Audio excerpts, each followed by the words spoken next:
Hello everyone, welcome back to another episode. Today I'm going to be covering why Nilo is so strong and why people are upset that he is strong and want him nerfed. Now, I do not believe Nilo needs a nerf. I do not believe he needs a buff. For everyone out there, Nilo is a really strong monster because he has an all-rounded skill set. He's got really fast movement speed, really good regen. He's even got really good area denial and a strong attack when provided he has the opportunity. He will completely wipe out lobbies in most cases, and it gets to the point where people get upset because they feel cheated. But people feel the same way about MX, but the thing is, MX is almost inescapable if you don't know what you're doing, and Nilo is the same way, except a lot of people escape from Nilo because he doesn't have that huge tracking capability that MX or other monsters have. So, first things first, his pounce. His number one ability, or left on the D-pad, or whatever you're playing on, he regenerates stamina throughout the entire animation, regardless if he catches someone. And if he does catch someone, their stamina regen is paused.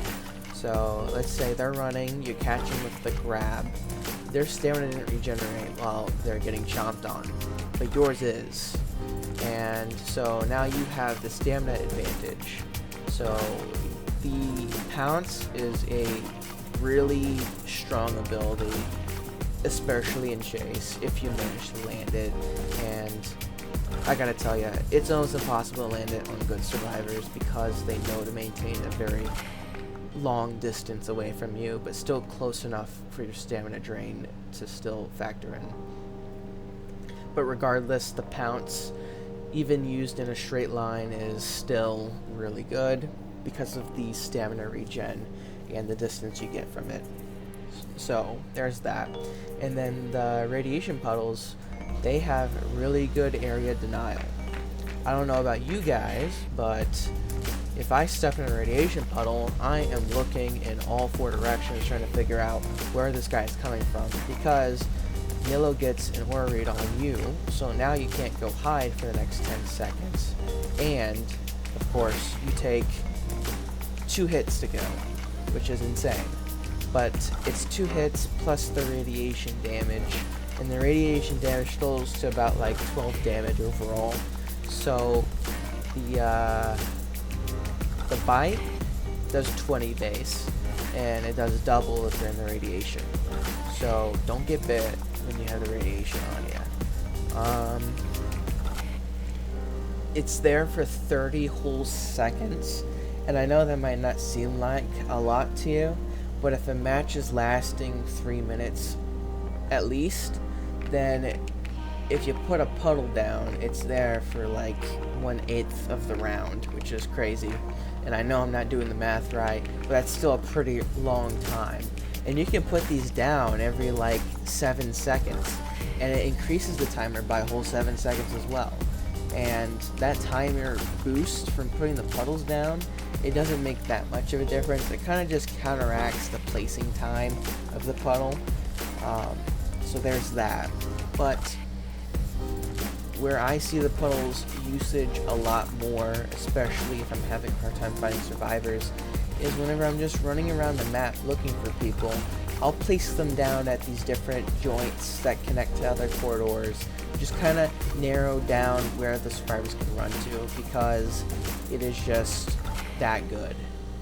As an aerial denial, it's just that good. It's so incredibly strong because they just can't do anything about it. There's no counterplay except for avoiding it. And if you're in this long passageway, like this long hallway, you can't do anything about it. You either have to double back or go through it. And I know you're not going to be doubling back unless you're a smart survivor and you know that it's not going to kill you that fast. So there's that. The Nilo does have enhanced hearing. It's so negligible, but it also is really strong, especially if survivors are popping med kits, which they will most definitely try because if they get enough distance on you, they're going to pop a med kit. Now it's important to know if they're popping a med kit, they either have no stamina or they're a full bar, because when you're popping a med kit, you don't regenerate stam at all, which is pretty upsetting, honestly. I mean, what am I doing while popping a med kit? I'm definitely not running. So you have this really good area denial, this incredibly good chase tool with the pounce. Now we get into the nitty-gritty, which is in cases you can't put your puddle down, like Collectathon or Strongholds. Strongholds, the puddle is still incredibly strong. You can put it down on the zone, and they have no choice but to either stand in that zone or go in the other one. And if they do, they're going to be irradiated, and if you get there, they're basically all dead, because you can kill 2 people really fast off each zone, depending on if you put down the puddle.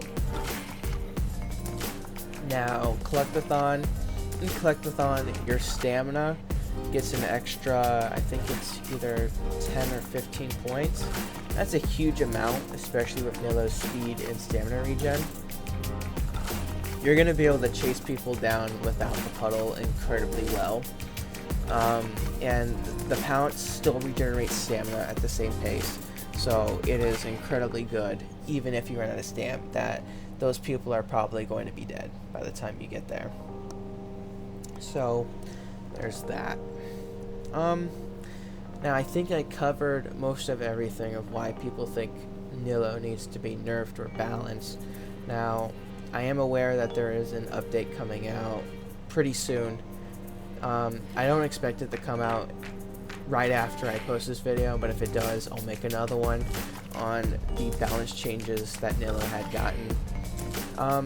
In my opinion, he's in a really good spot right now, where with enough skill, you can outrun him pretty easily, actually. You'll see later on in this video that it's really hard to get all the people, especially when there's this many. Nilo does not have that good of a crowd clear, but he does basically guarantee kills most of the time. Now, this is gameplay with the Nilo horror skin. I really think it's pay to win, but you don't have to pay money, you have to pay a lot more coins. Nilo himself is almost 2,000 coins, and this skin is 2 Nilos worth of coins. It's 4,000. And it has a really dark colored radiation mist, so they don't really get to see it because it doesn't glow like at all. It doesn't glow at all. Like, look how dark that is. And the only way they know if they heard it, and if they're playing with no sound, like some people do. Regrettably, some people play without sound because they don't want to get jump scared. It's incredibly strong. Also, his eyes do not glow.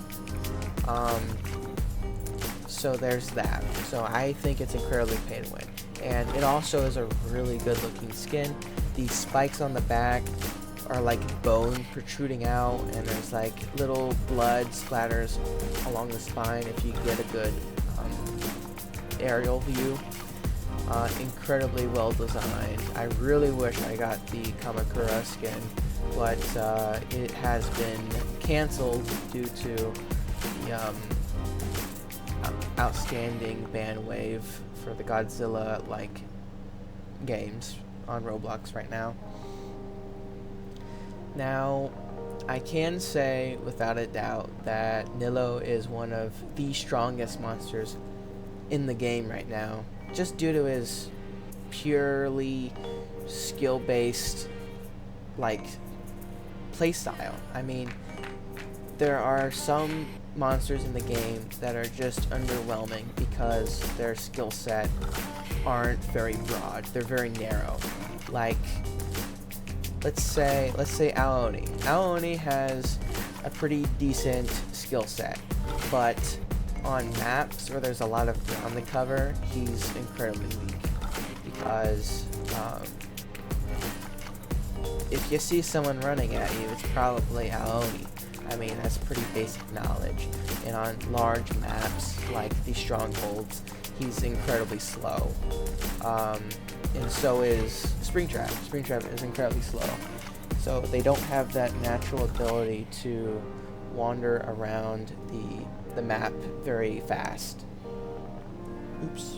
Alright. Yep. So that's all I have to say about Nilo. I'll have this gameplay continue, and you'll see at the end that I don't end up killing everybody, and I'm not ashamed of it. There were a lot of people in this lobby. A lot. I think there was 9. So I managed to get 9 people, which is not that bad. Only 2 lived. But you'll see my gameplay where I put my puddles basically whenever I can in these different spots. And I actually messed up here.